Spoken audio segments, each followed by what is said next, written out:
नमस्कार दोस्तों, target with PS Parihar channel में आपका स्वागत है। मैं यहाँ पर हूँ शिक्षा सेवा चयन आयोग में। यहाँ पर देख सकते हैं, जैसा कि मैंने आप लोगों को कल के वीडियो में बताया था कि आज यहाँ पर छात्र आएंगे नई जूनियर भर्ती की मांग को लेकर के।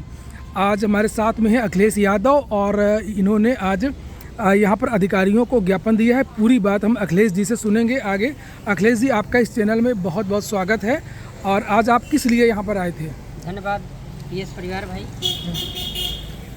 मैं आज शासकीय अशासकीय सहायता प्राप्त माध्यमिक इंटर कॉलेज के साथ संचालित जो जूनियर वर्ग है, इन जूनियर वर्ग में LT/TGT के अध्यापकों के द्वारा जो है पढ़वाने का काम किया जा रहा है। जबकि इसके संबंध में इलाहाबाद हाई कोर्ट के 2 जजों की बेंच द्वारा 7332 तस्लीम एंड अदर याचिका संख्या, जिस पे आदेश भी पारित किया जा चुका है 28/2/2017 को। उस आदेश में ये साफ कहा गया है कि LT/TGT के अध्यापकों की नियुक्ति जो है 9 to 10th के लिए होती है, नॉट फॉर 6 to 8। कहने का मतलब LT/TGT के अध्यापकों की नियुक्ति जो होती है वो 9th और 10th के छात्र छात्राओं को पढ़ाने के लिए होती है। इस मैटर को लेकर के हमने आज यहाँ कार्यालय में ज्ञापन दिया और सचिव साहब से हमारी वार्ता भी हुई।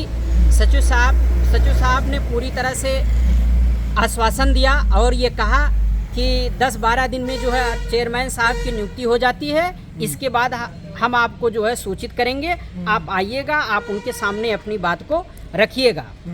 जो भी वार्ता हुई, सार्थक वार्ता हुई है, बताएं हुई हैं माननीय सचिव साहब से, वो पूरी तरह से सार्थक रही हैं।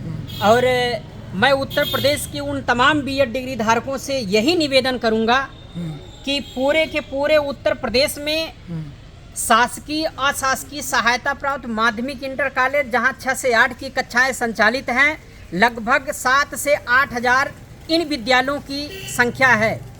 78 के पहले CT चलता था। CT के अध्यापकों की नियुक्ति जो है 6 to 8 के लिए होती थी। 78 के बाद CT को समाप्त कर दिया गया और LT लाया गया। LT में ये कहा गया कि LT का एक अध्यापक जो है 6 to 10th पढ़ाएगा, लेकिन इसके बाद 9342 पोस्ट जो है LT की आती है। हम उसको लेकर के माननीय हाई कोर्ट जाते हैं और हाई कोर्ट ने ये साफ स्पष्ट कर दिया कि LT/TGT के अध्यापकों की नियुक्ति जो है 9 to 10th के लिए होती है, नॉट फॉर 6 to 8। ऐसी दशा में उत्तर प्रदेश सरकार द्वारा, अगर आप हाई कोर्ट गए थे, LT में किस लिए गए थे? LT में मैं गया था टेट लागू करने के लिए। अच्छा, कि मतलब जूनियर में अगर जूनियर के विद्यालयों में ये शिक्षक पढ़ाते हैं तो TET लागू हो, LT की भर्ती में भी। बिल्कुल सही, क्योंकि वहाँ ये कहा गया कि LT का एक अध्यापक जो है 6 to 10th पढ़ाएगा। अगर LT के एक अध्यापक की नियुक्ति होती है, वो 6 to 10th पढ़ाता है, तो उसमें जाहिर है 23/8/2010 की जो मिनिमम क्वालिफिकेशन है उसके अनुसार जो है टेट लागू होना चाहिए। लेकिन माननीय हाई कोर्ट द्वारा जो निर्णय दिया, उस निर्णय में ये कहा गया कि LT/TGT के अध्यापकों की जो नियुक्ति होती है वो 9 to 10th के लिए होती है। इससे ये साफ स्पष्ट है कि आयोग द्वारा जो माध्यमिक इंटर कॉलेज हैं, चाहे वो शासकीय हो चाहे अशासकीय हो, इन विद्यालयों में जहाँ 6 से 8 की कक्षाएं संचालित हैं, उनमें अलग से जो है कैडर निर्धारित करते हुए, वर्ग निर्धारित करते हुए अदर राज्यों की भांति 6 to 8 के अध्यापकों के लिए नियुक्ति की जानी चाहिए। और ये रूल के मुताबिक है। सरकार इस चीज़ को भाग रही है, या तो इस चीज़ को किसी व्यक्ति को मालूम नहीं था। आज हमने, चाहे आपका इंटरमीडिएट एजुकेशन एक्ट 1921 की बात मैं करूं, चाहे बेसिक शिक्षा नियमावली 1981 की बात करूं, या 1978 की बात करूं, ये तीनों जो नियमावलियां हैं, ये सारी की सारी नियमावलियां जो है अलग अलग के कैडर को निर्धारित करने के लिए, छात्र छात्राओं को पढ़ाने के लिए अध्यापकों की नियुक्ति का पूरा ब्यौरा देती हैं। हमने उन सारी नियमावलियों का अध्ययन करते हुए ये निकाला कि उत्तर प्रदेश सरकार द्वारा कक्षा 6 से 8 के छात्र छात्राओं को पढ़ाने के लिए उनको अलग से जो है अदर राज्यों की भांति नियुक्ति करनी चाहिए, जो NCT की गाइडलाइंस है। आप आगे अब क्या करेंगे? आज क्या उन्होंने आश्वासन दिया अंदर? आज क्या माननीय आज क्या हुआ? माननीय सचिव साहब ने ये आश्वासन दिया कि आपका जो लेटर है हम उसको रख ले रहे हैं, और उन्होंने हमारा मोबाइल नंबर भी नोट किया, और ये कहा कि जैसे ही 10-12 दिन के बाद या 2 हफ्ते बाद जब चेयरमैन साहब की नियुक्ति हो जाएगी, हम आपको जो है सूचित करेंगे और आपके पक्ष को रखने का काम हम करेंगे जी। और साथ ही साथ मैं इस लड़ाई को बंद नहीं करने वाला व्यक्ति हूँ। आगे हम अपर सचिव बेसिक शिक्षा और माध्यमिक शिक्षा दोनों सचिवों और डायरेक्टर को इस पूरे लेटर को लेकर के उनके सामने जाने का काम करेंगे और अपनी बात रखने का काम करेंगे, क्योंकि मित्रों मुझे मालूम है कि डायरेक्टर जो होता है वो पद सृजन करने का काम होता है। सबसे पहला काम है कि इन सारे नियमावली को दिखाते हुए पद सृजन कराया जाए, इसके बाद भर्ती देना। डायरेक्टर जब पद सृजित करेगा तो उस आधार पे जो है विज्ञापन में आप कितने कहाँ कैसे पद हैं वो सारी चीजें लगभग कितने पद रिक्त होंगे? बेसिक को जहाँ तक मिलाकर मालूम के, जीआईसी को मिलाकर के, अशासकीय को मिलाकर के, सभी जितने भी 6 to 8 के विद्यालय हैं उत्तर प्रदेश में, तो इसमें कितने पद रिक्त हो सकते हैं ताकि विद्यार्थी थोड़ा सा जागरूक हो सकें इसके बारे में? विद्यार्थियों में बहुत ज़्यादा निष्क्रियता, कोई समझता ही नहीं है। उनको तो ये लगता है कि जो बेसिक की जो पदोन्नति हो रही है केवल 41,000 पदों पर, लगभग केवल 41,000 पद ही हैं इसमें।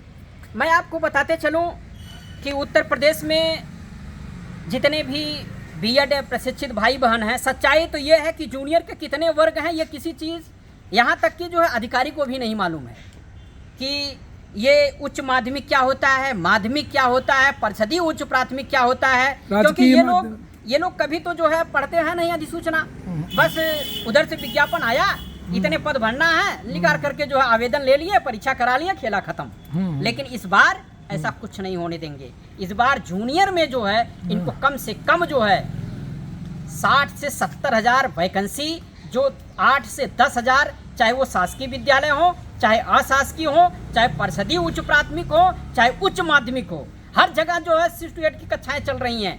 हमने एक कल ब्यौरा दिया था मैनपुरी का, एक जिले का, उसमें 53 ऐसे कॉलेज हैं जहां इंटर के साथ जो है आपका 6 to 8 चल रहा है। अब 53 विद्यालय हैं, उनमें कब से भर्ती नहीं हुई है? उनमें 78 के बाद से कोई भर्ती नहीं हुई है। सन 78 के बाद से? 78 के बाद से कोई भर्ती नहीं हुई है। यही LT TGT के अध्यापकों के द्वारा पढ़वाया जा रहा है। TGT वालों से? हाँ, TGT वालों के द्वारा। अच्छा। अगर शासकीय की बात करेंगे तो LT का अध्यापक पढ़ाएगा, और अशासकीय की बात करेंगे तो TGT जाएगा। और उसी विद्यालय में 22, क्षमा करिएगा, 20 जो है राजकीय इंटर कॉलेज है मैनपुरी की, एक जिले की हाल में बता रहा हूँ। हमारे पास पूरा का पूरा ब्यौरा है, हम कोई हवाई में लड़ाई नहीं लड़ रहे हैं। इसीलिए मैं कहता हूं कि बीएड वालों अगर साथ दोगे तो मैं इतनी वैकेंसी आपको निकलवाने का काम करूंगा कि आप सपने में भी नहीं सोचे होंगे। जो सन 78 के बाद का जो इतिहास अब तक अधूरे में था, उसको जो है अच्छे रूप में परिवर्तित करते हुए लगभग 60 से 70 हजार वैकेंसी दिलाने का आप कोर्ट में भी तो इसकी लड़ाई लड़ रहे हैं? हाँ, हमारी याचिका संख्या जो है 1370, जो शासकीय अशासकीय सहायता प्राप्त माध्यमिक इंटर कॉलेज है, जहाँ 6 से 8 की कक्षाएं संचालित है, उसमें जो है भर्ती के लिए हमारी याचिका जो है 2018 से चल रही है। बीच में कुछ लोगों का जो हमारा संगठन था, लोग प्राइमरी में हो गए, चले गए, जिसकी वजह से थोड़ा मामला डिले चला। लेकिन अब आप लोगों ने, कुछ भाई बहनों ने मिलकर के सहयोग किया, हम उस रीट को जो है पुनः रीओपन किए हैं, और मुझे उम्मीद है कि अगले हफ्ते जो है हमारी ये संख्या रीट आ रही है बहस के लिए, और उसमें कुछ ना कुछ जो है आपको पॉजिटिव भी देखने को मिलेगा। क्या चल रहा है अभी तक? केस कहाँ तक पहुँचा है? क्या अभी तक जो है सरकार उसमें जो है काउंटर के लिए बोला गया था, सरकार काउंटर जो है नहीं लगाई है। पुराना मैटर है, उसमें टेकअप आराम से हो जाएगा, कोई दिक्कत नहीं है। और जैसे ही हमारी एक डेट लगी, मैं बताना चाहता हूँ इस चैनल के माध्यम से, 5 अगस्त को शासकीय इंटर कॉलेज जो 6 से 8 की कक्षाएं संचालित हैं, कहा गया कि जितने राजकीय जूनियर हाई स्कूल हैं उनमें कहाँ कितने पद हैं, अगर विद्यालय बंद है तो किस कारण बंद है, वो सारा ब्यौरा जो है 5 अगस्त के लेटर में जो है मैंने दिखाया था उसको अपने चैनल पर, भाई परिहार जी ने दिखाया भी था। और वो उससे पहले जो है हमारी डेट लगती है, जब ये हमारी शासकीय अशासकीय सहायता प्राप्त इंटर कॉलेजों में 6 to 8 की भर्ती के लिए जब डेट लगी है, तब तक इन लोगों ने एक न एक लेटर जो है जारी किया है। इससे ये साफ स्पष्ट है कि आप लोगों का सहयोग और सपोर्ट 6 to 8 के लिए जूनियर भर्ती आपका इंतजार कर रही है। संघर्ष करना पड़ेगा, बिना संघर्ष के कुछ होने वाला नहीं है। लास्ट में मैं इतना कहूँगा कि आप इस चैनल को सब्सक्राइब करिए और ज़्यादा से ज़्यादा लोगों के सामने जो है शेयर करिए, जिससे हमारी बात जो है हर बीएड भाई बहनों के बीच में पहुँच सके। धन्यवाद।